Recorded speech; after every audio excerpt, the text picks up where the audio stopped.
Hello, my friends. Welcome to my corner. The Uruguayan writer Juan Carlos Onetti is one of my favorite authors ever. I have read all of his fiction, and I can tell you there are very few authors who have had such a huge influence in my life. What did he write about? Well, urban decay, shattered dreams, that cheerful kind of stuff. And you know who he was influenced by? Listen to these names: William Faulkner, Louis Ferdinand Céline, Knut Hamsun, James Joyce, Marcel Proust, Ernest Hemingway, and there was one author who wrote in Spanish, probably the only one that he mentioned whenever he was asked about his influences. That is Roberto Arlt. Sometimes he is considered to be part of the Latin American boom. Other times he is placed under that dubious category of the pre-boom. I don't care. In any case, he is a huge, very important Latin American author, and I want to share with you my Juan Carlos Onetti collection. So what I'm about to show you is basically the works, all of the things that he published during his lifetime. So I hope you're ready for this literary journey into the mind of Juan Carlos Onetti. Let's check it out.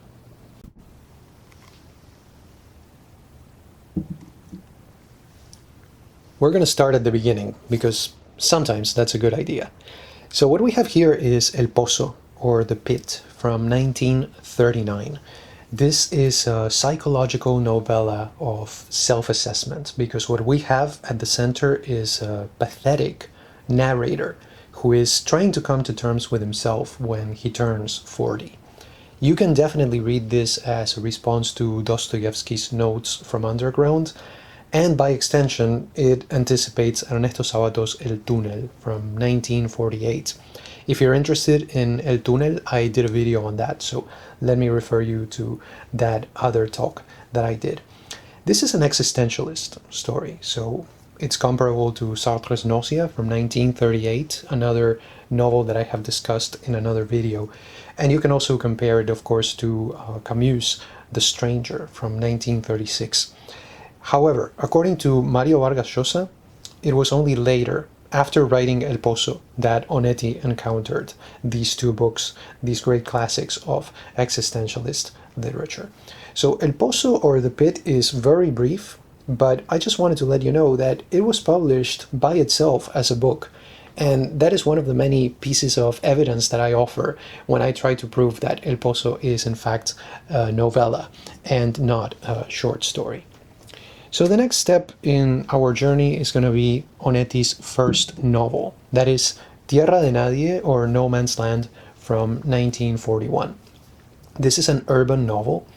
You have many characters as a result, but the protagonist is really the city. In this case, the city is Buenos Aires, and what is happening at the time of the beginning of World War II. The novel really captures the rhythm of the city because the story, or the stories, are presented to us in a series of vignettes. And keep this in mind, this happened 8 years before Camilo José Cela published The Hive, or La Colmena, which is from 1949. So what we get here in Tierra de Nadie is basically a mosaic of a fallen world. This is a very satisfying and very important novel, but I would not say that this is one of Onetti's best. I still enjoyed the reading very much. The next that we have is Para esta noche, or Tonight, from 1943. This is one of those novels that rely on ambiance. So if you like atmosphere in your texts, then I think you're going to enjoy something like Para esta noche. There's a continuity with Tierra de Nadie, the one that I showed you before, in the sense that we have a panoramic novel here. But this one explores a very different concept at the same time. What we have in Para esta noche is the city in turmoil. So the city in a state of siege. So you have elements like rebellion and oppression. This is a dictatorship novel. You can probably tell by the cover. It's not a dictator novel, but it is definitely a dictatorship novel. It is much more focused than Tierra de Nadie because the human element is more developed and more clearly delineated in the case of this novel. And something nice about it is that it has quite an important element of suspense. You can see maybe the influence of noir in this text.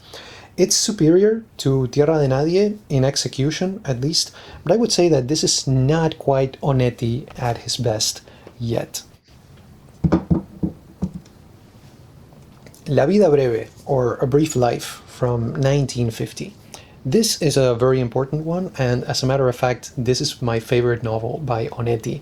And actually, I'll tell you more. I am rereading it right now so that I might make a video on it and share my impressions on it with you. That video is in the making, so please be on the lookout for that. This is the novel that represents the creation of the mythical city of Santa Maria, and it is in itself a meditation on the connection between fiction and reality. The protagonist here is a guy named Brausen, who listens to a conversation between a man and a woman in the room next door. So he begins to imagine, and through that act of the imagination, Santa Maria is born.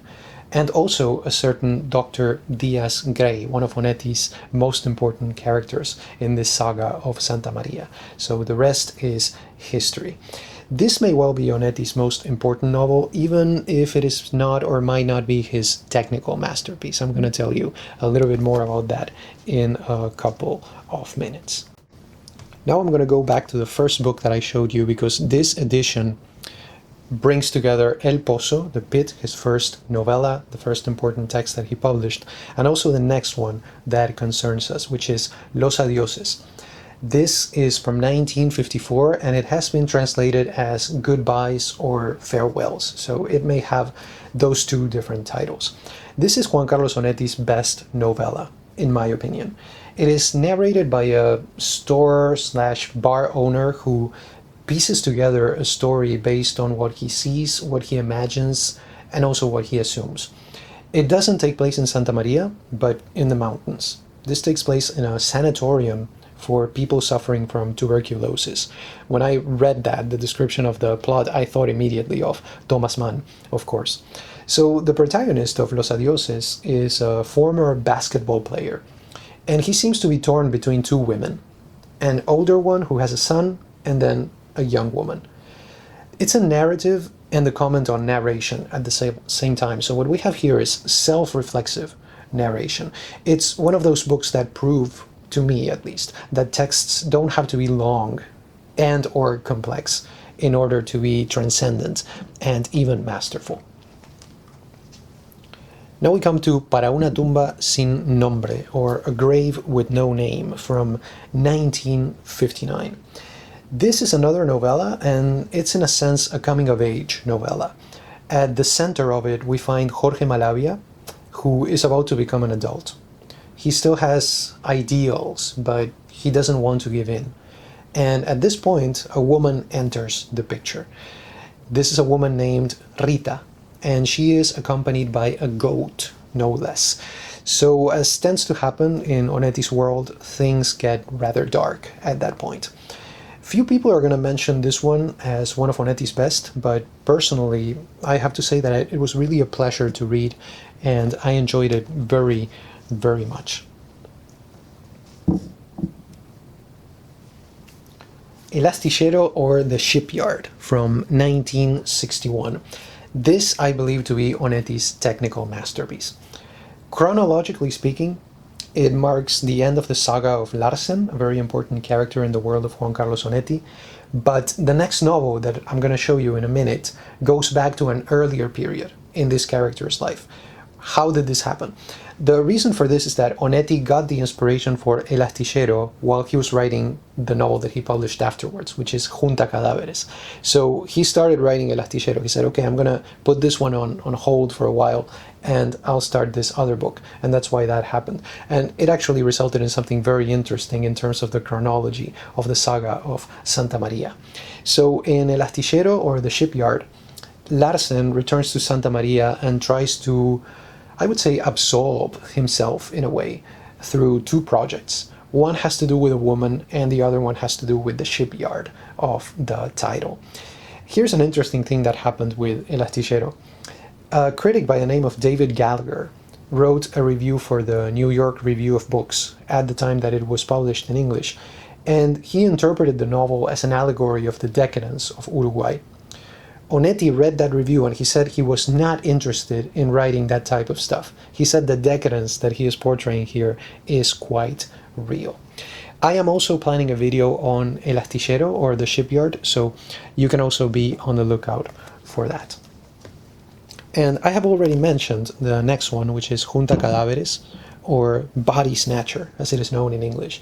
This one is from 1964, and as I pointed out, like El Astillero, this one focuses on Larsen, but it takes place before the events narrated in the previous novel. So in this one, Larsen arrives at Santa Maria with 3 old prostitutes, and he also has the intention to open a brothel. In this case, the brothel functions as a microcosm. Another thread of the story deals with our friend Jorge Malavia, who is a teenager here. So this happens a little bit after the events of Para una tumba sin nombre. Jorge Malavia is also featured in some of Onetti's short stories. More to come about that. And then there's a third thread that has to do with a character by the name of Marquitos Bergner. He is the brother of Julita, who is the widow of Jorge's brother. So great entanglements here, as you can imagine. This is one of Onetti's best novels, for sure.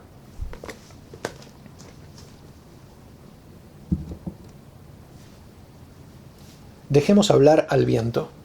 Let the Wind Speak, from 1979. This one marks the end of the Santa Maria cycle, at least chronologically speaking.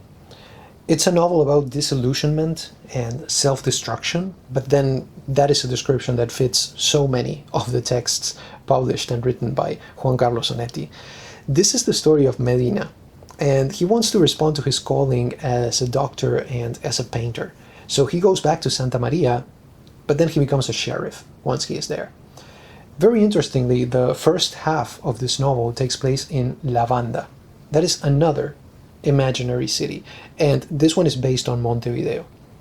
Mario Vargas Llosa said that this novel was rather chaotic, but I think I read it and I enjoyed it very much too. This one was published in Spain, so it's Juan Carlos Onetti's first novel published in exile. I have a very brief book right here, Cuando Entonces. I have a hard time translating that. I think I would translate it maybe as at that time. A translator could probably come up with a more poetic rendering of the title. This one is from 1987, and I believe, as far as I know, this is the only text that I am showing you here that is not available in translation. Maybe because they couldn't figure out how to translate the title. I don't know. So this is a very, very brief novella. It's the story of a man and the prostitute that he fell in love with. It consists of 4 episodes, and they are narrated in the first person, but by different narrator characters. So that's really interesting right there.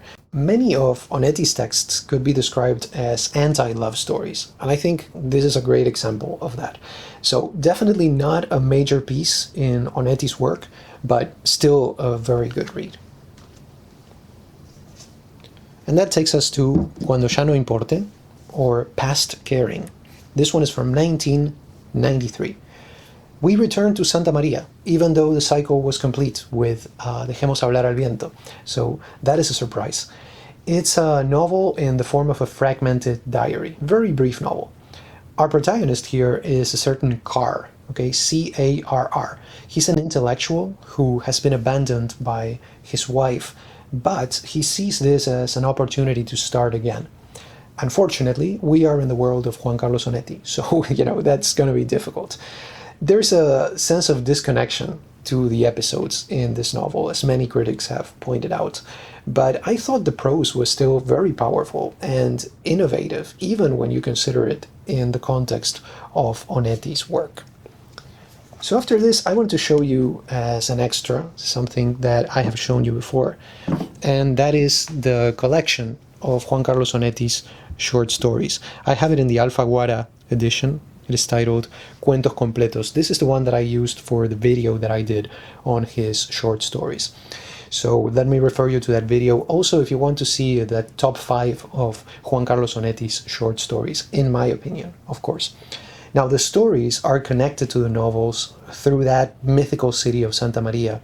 And actually, if you want to follow the saga of Santa Maria, there are major events that are crucial to the understanding of the saga that happen in the short stories.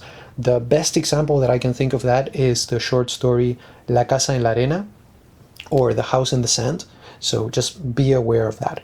Now, all of Onetti's stories are available in English because there's a volume that was published in 2019 by Archipelago Books titled A Dream Come True, which is the title of what I consider to be his best short story. These are translations by Catherine Silver. They are absolutely excellent. So if you're interested in the short stories, please know that they are available in translation in English. The stories, just so you know, cover the period from 1933 to 1994. So we have quite a bit of work right here. And then I want to throw in another extra for you, since we are being generous here. Let's do this. This right here is a great book, a great introduction, and a great analysis of the work of Juan Carlos Onetti.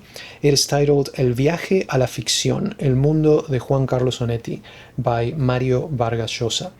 This was published in 2008, and it is based on a series of talks that Vargas Llosa gave at Georgetown University on the work of Juan Carlos Onetti. The talks he gave in 2006, so only a couple of years before he published this great study on Onetti. As you know, Vargas Llosa wrote excellent essays on Flaubert and Victor Hugo, and he also wrote about Onetti. So this is really a really good resource. Now, unfortunately, at least at this point, this is not available in English translation. But I still wanted to show you this book because I think, if you can read Spanish, and I know that many of you do, this is really a very good way to enter the fictional world of Juan Carlos Onetti. So with this great book, we end our literary journey right here. So that is my Juan Carlos Onetti collection. I hope that you enjoyed this video and that you found it useful as an overview or maybe even as an introduction to the works of this brilliant, fascinating author. If you have not read Onetti, I absolutely envy you. If you have read him, I'm going to ask you to please share with us what is your favorite book by him so that we can get some kind of a discussion started. Do you have any questions, comments, recommendations, recipes? That was my Juan Carlos Onetti collection, and I hope you enjoyed this video. Thank you so much for stopping by, and have a wonderful day.